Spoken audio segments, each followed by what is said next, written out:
What if the static on your radio isn't just interference, but a warning your instincts are screaming at you to hear?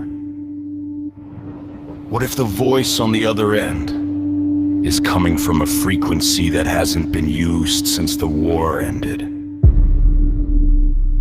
Welcome to Shadowland, a place where darkness breathes and silence speaks. Tonight, we descend into a decommissioned listening post in the Pacific Northwest to meet a soldier who realized too late that some voices are better left lost in the noise. Stay until the end. If you want to know what happens when the emergency broadcast starts calling you by your childhood nickname,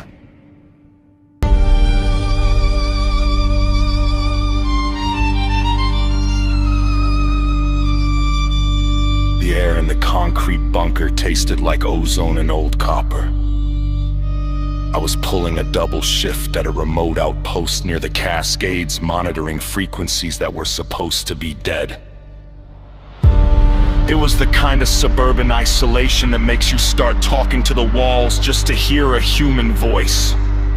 I had my feet up on the desk looking at the heavy steel door that was bolted tight. I was safe. Then, the emergency radio, the one that hadn't been plugged in for years, cracked to life. The voice was high, rhythmic, and entirely too familiar. Is anyone there? It's so down here, it said. It sounded like my bunkmate Miller, who had gone MIA 3 weeks ago in the deep woods. But the way the voice enunciated the words, it was too perfect. It sounded like someone imitating a human voice without knowing what lungs were for. I felt the hair on my arm stand up as my instincts told me to run, even though there was nowhere to go.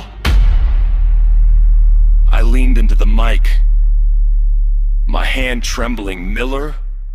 Is that you?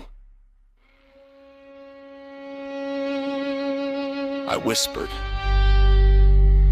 The radio fell silent for a moment. Then, the speaker didn't just play a voice. It played the sound of my own heavy breathing from 30 seconds ago. It was a perfect loop. I realized then that the safety of my bolted room was just a way to keep me from escaping. I'm not in the woods, Kempton. The radio whispered. The voice now coming from both the speaker and the vent directly above my head. I'm already in the basement with you! I looked up at the dark slats of the vent. A pair of eyes that didn't blink stared back, reflecting the green glow of the monitors. It wasn't Miller.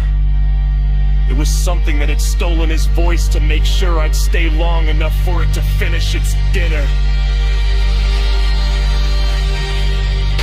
If you want to survive the next night in Shadowland, make sure to subscribe and leave a light on in the comments. It helps us find you in the dark. Sleep well.